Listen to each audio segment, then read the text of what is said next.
Hola, ¿qué tal? Bienvenidos a su programa favorito, Conversaciones sobre Terapia Sistémica, un diálogo entre terapeutas familiares y un espacio para el análisis, la crítica, el debate, la discusión, pero sobre todo la divulgación de la terapia familiar sistémica. Como en otras ocasiones, me acompaña Emanuel Garibay. ¿Qué tal, Emanuel?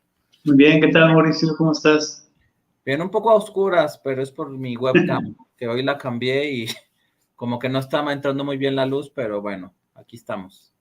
Prende una vela. Sí, bueno, y aparte también está más oscuro por el cambio de horario. Antes todavía entraba un poquito de luz a esta hora, ¿no?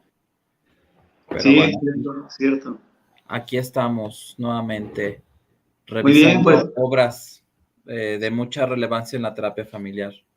sigue revisando la obra de Linda Metcalf. Recordarle a los que nos están viendo ahorita o los que van a ver el video de forma diferida. Ajá, Estamos revisando el libro de terapia narrativa centrada en soluciones. así es. Muy bien. Y hoy vamos a platicar de un capítulo titulado Influencias atemporales, que suena muy interesante el título del El, capítulo, el ¿verdad? título es muy sugerente, sí. Ajá. Eh, es un capítulo, bueno, que nos habla de la aplicación del modelo, de este modelo, a eh, problemáticas relacionadas con pérdidas o con duelos. Ujú. Así Entonces, es. vamos a hablar sobre todo del enfoque narrativo, que hay una propuesta de prácticas narrativas para el, las conversaciones con personas que han perdido un ser querido. Mm, ujú. Entonces vamos a revisar a fondo ese modelo. La verdad está muy interesante. Es una propuesta con un paradigma diferente a lo que estamos acostumbrados a, a escuchar sobre métodos clínicos de acompañamiento de duelos. Entonces está muy bien el capítulo. Sí que es un tema que no todos los terapeutas les gusta manejar o que prefieren canalizarlos, ¿no? Con tanatólogos, cuando en mi opinión, pues un terapeuta tendrá que manejar también este tipo de dificultades. Sí, como que se fue construyendo en los últimos años la figura del tanatólogo, Ajá. pero bueno, sí, yo soy de la misma idea. El profesional de la salud mental debería ser un tanatólogo, ¿no? Exacto, sí, yo nunca, a lo mejor no les va a gustar el comentario, pero yo nunca he mandado a nadie con un tanatólogo, ¿no? Eh, y bueno, no sé, desde la psiquiatría yo lo veo muy sencillo, trato de ver si el duelo es un duelo todavía que se considere normal y que dejo que se vaya resolviendo con los recursos que tiene el paciente, y ya cuando se cruza esa línea, pues ya hago intervenciones, pero sí nunca me he visto yo en la necesidad de derivar a un tanatólogo, y cuando me he topado pacientes que han estado con tanatólogos, pues me han hecho comentarios como de que el tanatólogo va a cierto ritmo y resulta que el paciente está en otra etapa o en otro nivel, ¿no? Sí, que precisamente de esto vamos a hablar, Ajá. de cuál es el proceso normal de un duelo, ¿no? Bueno, pues muy bien, pues empezamos. Bueno, bueno, para comenzar, pues vamos a, a leer un epígrafe, el epígrafe el que da inicio a este capítulo, que es una frase de Edgar Allan Poe. Nos dice: los límites que separan la vida de la muerte son, en el mejor de los casos, borrosos e indefinidos. ¿Quién podría decir dónde termina uno y dónde empieza el otro? Esto eh, aplica muy eh, importantemente, pues desde desde el inicio de una pérdida, ¿no? Sí, Así una es. delgada línea entre en donde empieza la vida sin el ser querido y en donde termina, ¿no? Ujú. Y entonces, bueno, este capítulo está basado en un artículo de Michael White, un artículo famoso, bueno, sobre todo famoso en, en el contexto de los terapeutas narrativos, que es decir hola de nuevo, la incorporación de la relación de la pérdida en la resolución del duelo. Y ahí nos ofrece un mapa, Michael White, un mapa para trabajar sobre estos procesos de duelo. Y bueno, ¿en qué consiste este modelo narrativo? Este modelo narrativo para el acompañamiento de las pérdidas, pues consiste en que las personas que queremos y que se han ido, pues tienen una influencia sobre nuestras vidas y esa influencia es atemporal. Nos menciona que no hemos perdido completamente a nadie que hayamos conocido, sino que siempre va a permanecer presente, si no físicamente, sí espiritualmente o en otro nivel, ¿no? Bueno, yo creo que es frecuente que suceda que familiares que han fallecido, al margen de que haya sido apenas ayer el Día de Muertos, ¿no? Y que en México recordamos a personas cercanas que han fallecido, pero el hecho de que se presenten en los sueños los familiares fallecidos a veces 20, 30 años después de haber muerto es muy interesante y nos muestra que hay una región de la mente que es atemporal, que el tiempo no es relevante, que eso es también muy interesante y algo muy poco estudiado y que se manifiesta en los sueños y que además también los psicoterapeutas sistémicos cuando escuchamos hablar de sueños, de ensoñaciones, más específicamente hablando, como que nos huele a freudiano y damos un paso para atrás, ¿no? Pero sería muy interesante que hubiera más investigación sobre ensoñaciones desde una perspectiva sistémica. Muy interesante, ¿no? Para los que estén haciendo una tesis, que estén cursando la maestría en terapia familiar o psicoterapia sistémica, hacer investigación sobre ensoñaciones desde una óptica sistémica sería muy, muy interesante porque el fenómeno es real. Sí, sí, estaría muy interesante. Pues este modelo narrativo, como bien lo podemos apreciar, pues contrasta con el modelo tradicional del manejo del duelo, ¿no? Uh-huh. Recordaremos los modelos tradicionales que se basan en procesos o que las personas pasan por diferentes etapas para asimilar la pérdida y de lo que se trata es de acompañar a la persona para que supere, entre comillas, supere esta pérdida, que enfrente de mejor manera su presente ya sin la persona querida. Y bueno, acompañarla también para que diga adiós, para que le diga adiós a su ser querido. Y la propuesta eh, de Michael White es no vamos a ayudar a decir adiós, sino vamos a decir hola de nuevo, ¿no? Mm. Qué interesante, porque fíjate que pues posiblemente la obra o la autora de más influencia en los estudiosos de este tema es el libro de Kubler-Ross sobre la muerte y los moribundos. Sí.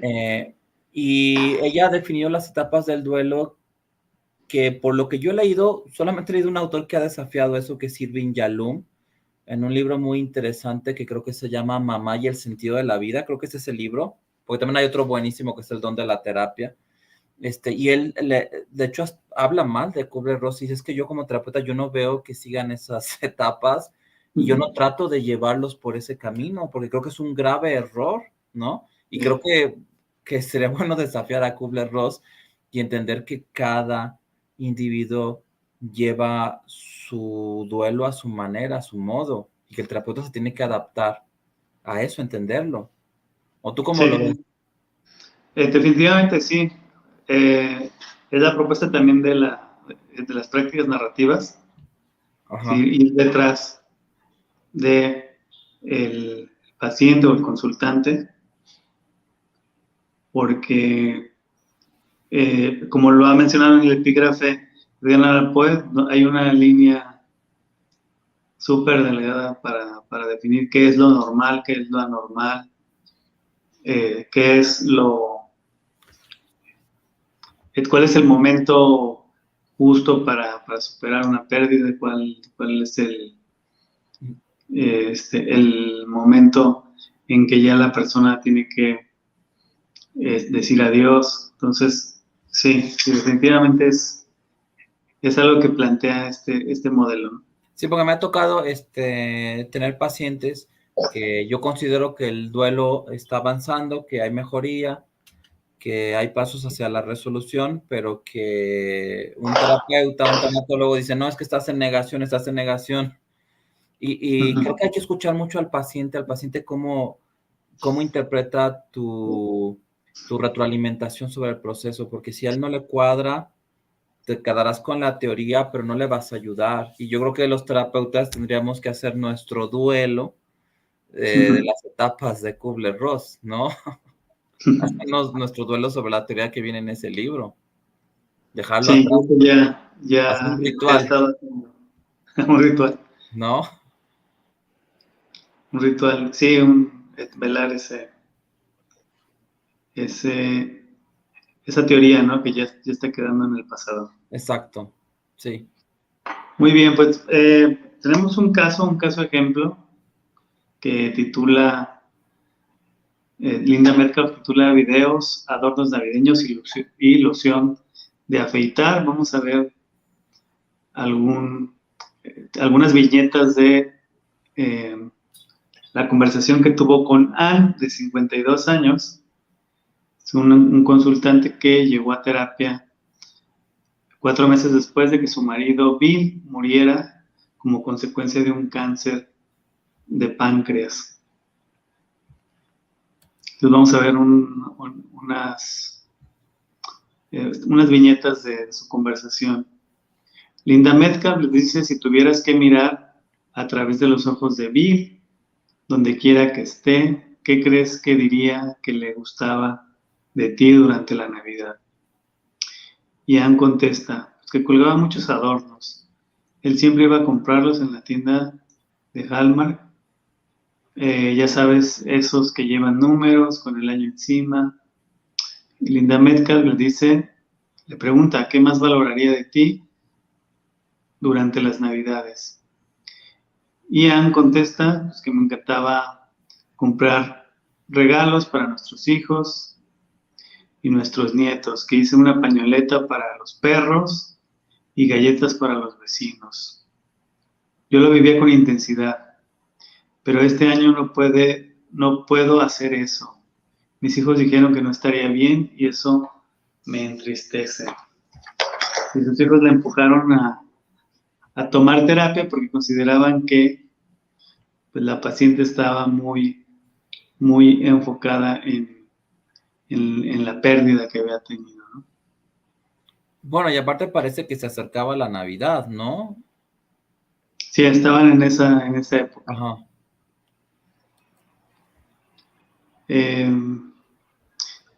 Linda Metcalf le pregunta, ¿y qué le gustaría a Bill que hicieras, aunque vuestros hijos tengan otras ideas para este año? Anne contesta, querría que pusiera adornos.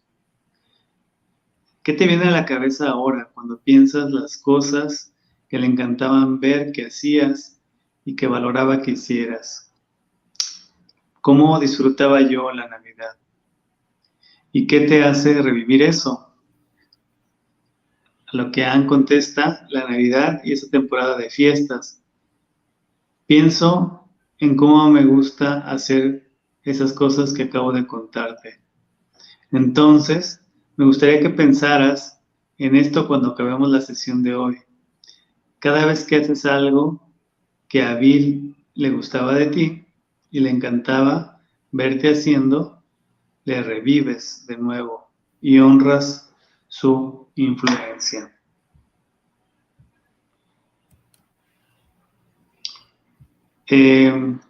A estas alturas, pues hubo una reacción muy importante en Ann, porque ella pensó que la terapeuta le iba a dar el mismo mensaje que los hijos y que sus familiares, que le iban a dar el mensaje de ya tienes que superarlo, ya debes de hacerte cargo del momento presente. Y Exacto.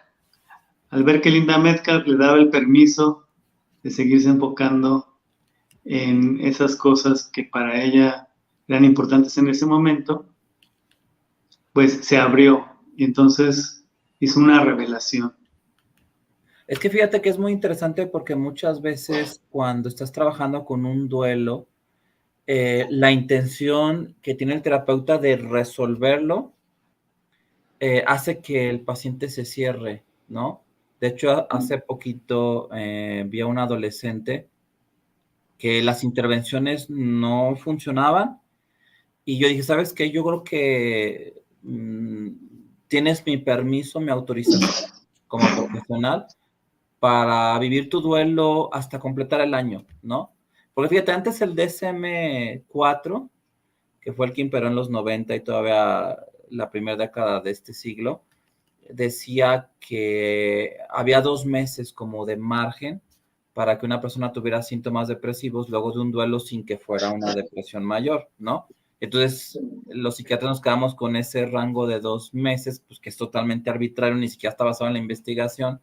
Pero yo le dije, no, ¿sabes qué? Yo creo que te voy a dar de alta, te voy a dar un año, vive tu duelo un año. Yo sé que los psiquiatras les damos 2 meses, pero te voy a dar 12 meses y después de tiempo me contactas, me hablas y me dices qué pasó, ¿no? Y ya se fue bien de la sesión, fue la mejor sesión que tuvimos, ¿no?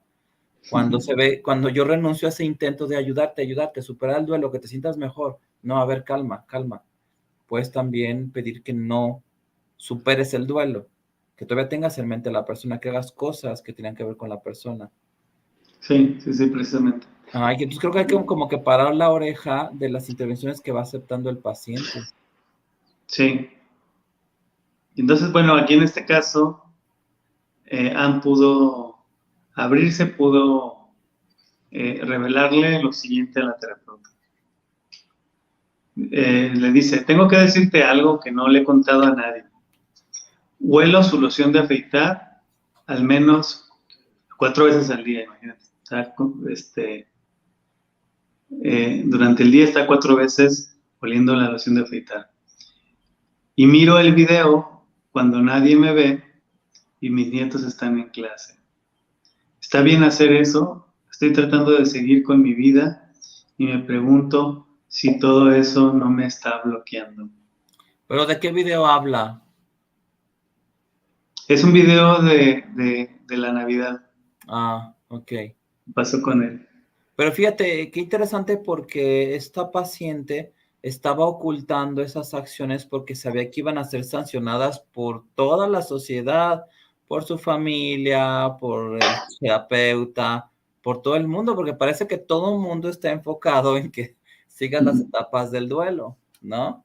Sí, Una sí, sí. resolución. Y cuando se da cuenta que Linda Metcalf como que maneja otra epistemología o que la conducta de Linda Metcalf no es la predecible, la que a veces se espera de un terapeuta, eso genera apertura en el paciente.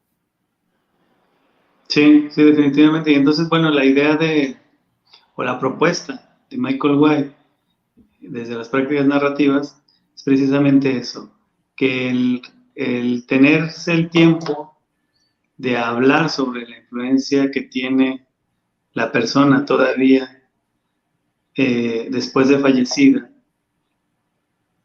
eso ayuda para superar el duelo. Exacto. Ajá. Entonces le damos al que sigue. Le pregunta, ¿de qué forma te ayuda oler su loción de afeitar y ver los videos? Me siento cerca de él. Linda Metcalf. Y cuando te sientes cerca de él, ¿qué diferencia representa eso para ti? Ann contesta, siento paz. Es como si todavía estuviera aquí. Linda Metcalf lo traduce también como una sugerencia. Entonces huele la loción tanto como quieras y ve el video con tanta frecuencia como lo necesites.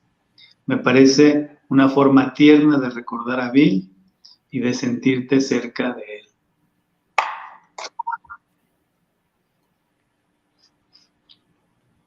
Y bueno, vamos a hablar también de este concepto que Michael Webb llama de remembranza.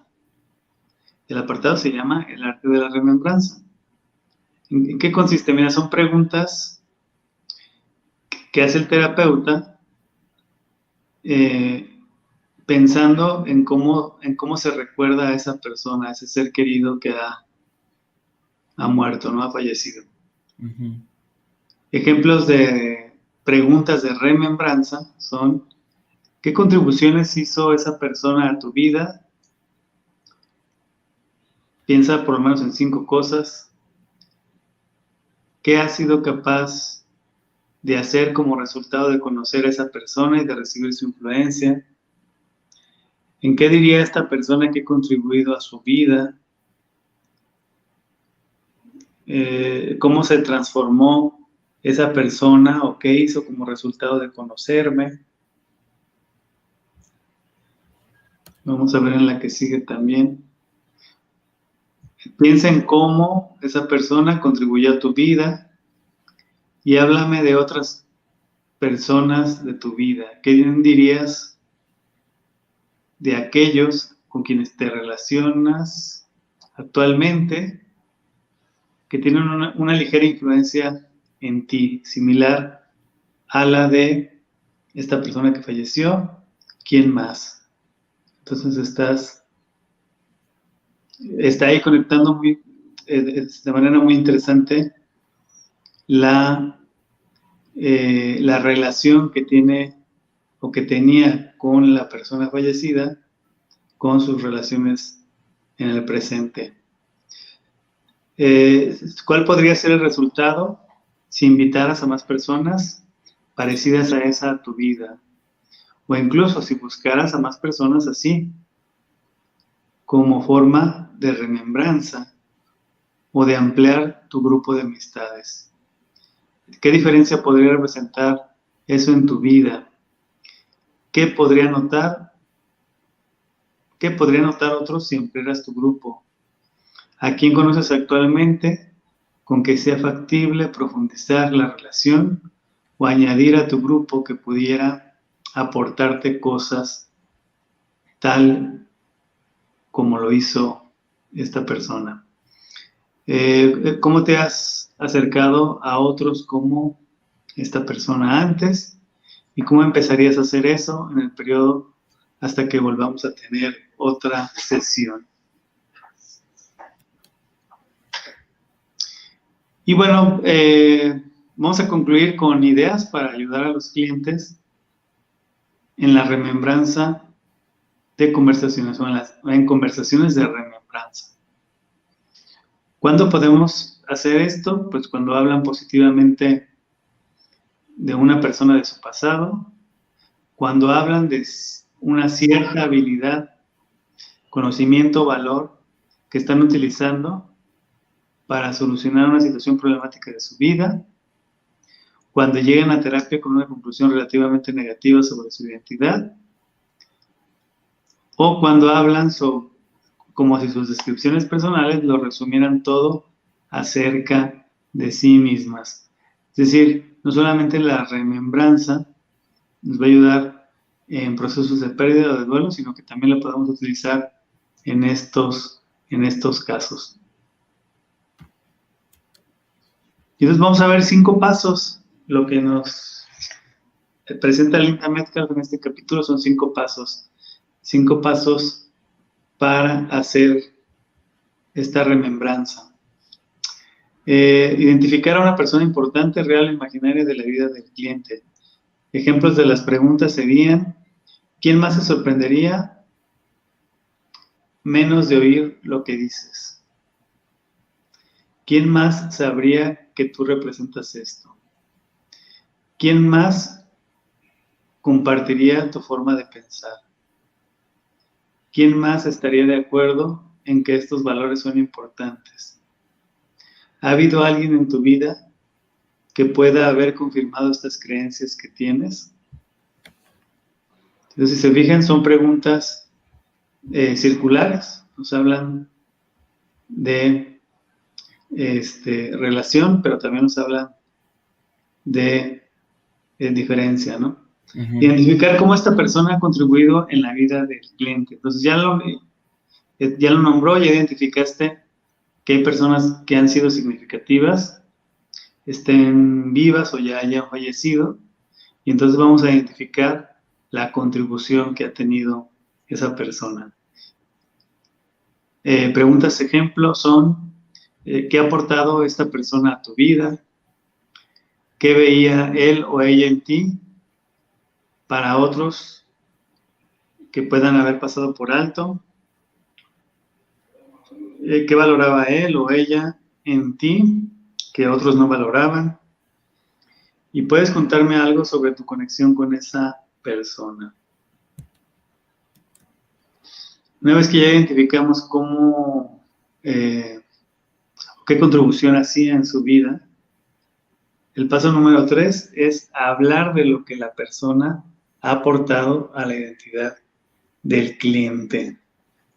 Si nos metemos al apartado de la identidad, ¿de qué manera las acciones de esa persona representaron una diferencia en cómo te entendías a ti mismo y tu vida? ¿Cómo te hizo él o ella pensar y sentir sobre ti mismo? ¿Cómo contribuyó él o ella a tu percepción de quién eres tú y lo que te representaba? ¿Y qué te ayudó él o ella a aclarar?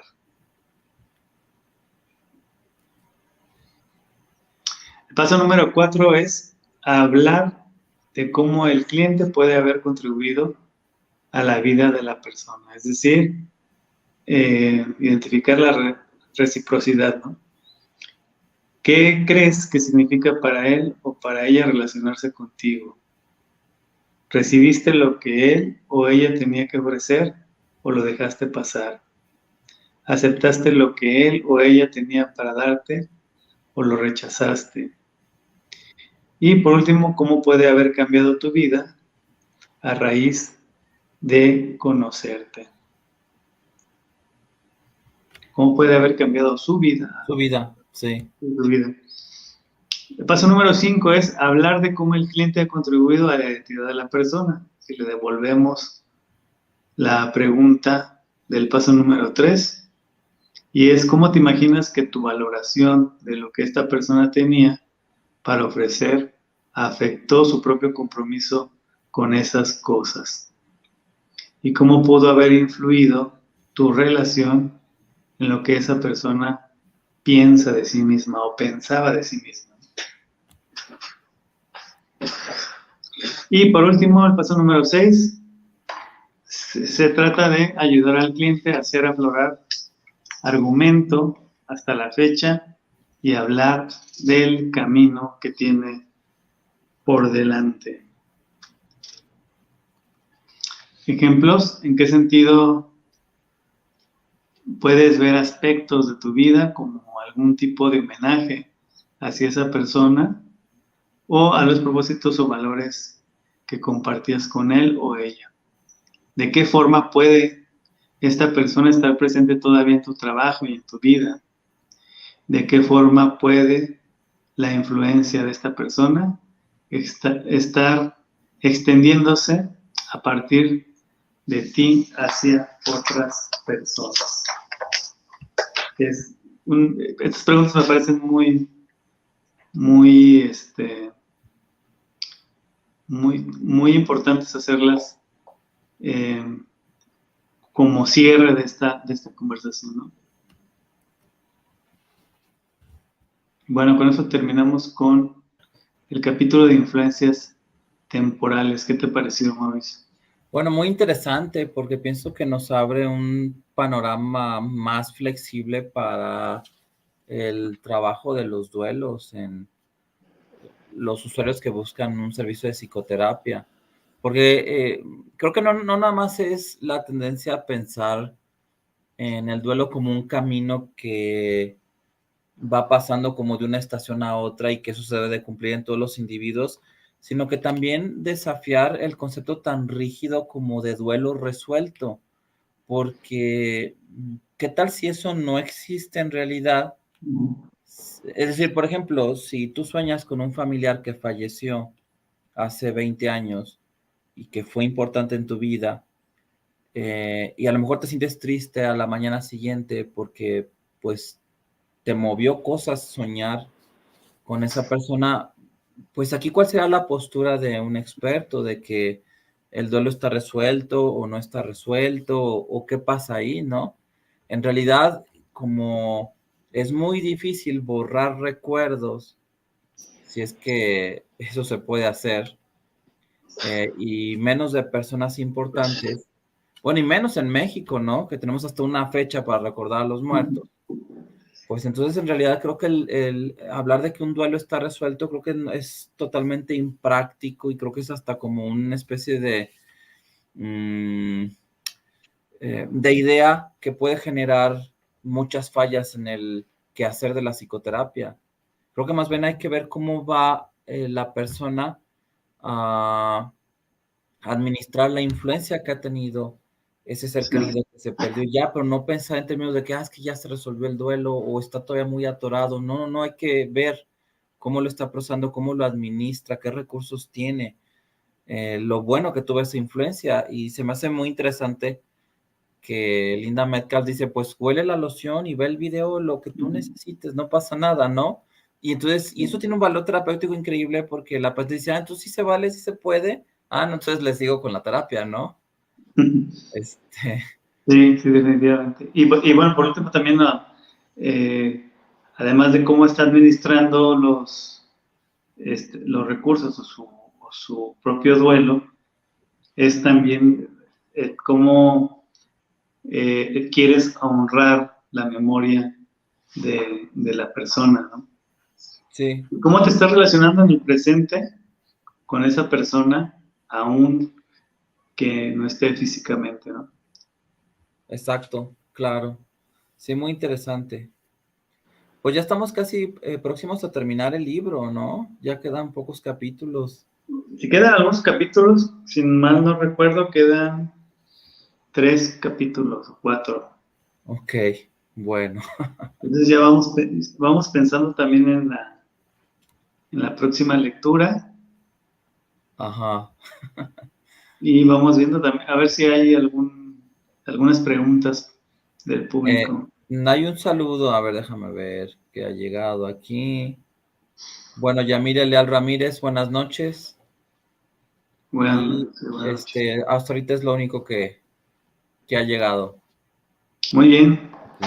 pues perfecto. Pues terminamos este capítulo y creo que el próximo capítulo es un capítulo que está relacionado con problemas en contextos escolares. Entonces va a estar interesante. Sí, sí, interesante. Sí, porque también es un área que nos interesa mucho, todo lo que tiene que ver con problemas de conducta de los niños. Es un área de mucho interés para nosotros. Muy bien. Bueno, pues nos vamos, Emanuel. Pues nos vamos. Les recordamos que el próximo miércoles tenemos una cita aquí aproximadamente a las 8. Mire, ya nos llegaron otros comentarios. Muy bien, saludos. Isabel Espinosa, muchas gracias por sus aportaciones. Y Gabriel Perales, gracias por sus pláticas. Bueno, pues ya estamos muy cerca del próximo libro que vamos a revisar. Entonces, si tú me lo permites, quiero poner aquí las obras que hemos elegido Vas como a eliminar ya. las candidatas, ¿no? Ahorita Sí, estamos con terapia narrativa centrada en soluciones de Linda Metcalf. Y bueno, pues vamos a ver qué pasa, ¿no? En qué orden podemos continuar con estas obras que son muy, muy interesantes dentro de la psicoterapia sistémica. muy bien. Pues vamos lanzando también la convocatoria para que voten por su preferida. Ajá. Bueno, Emanuel. Entonces nos vemos el siguiente miércoles. Nos vemos el siguiente miércoles. Bye. Cuídate mucho. Bye. Igualmente.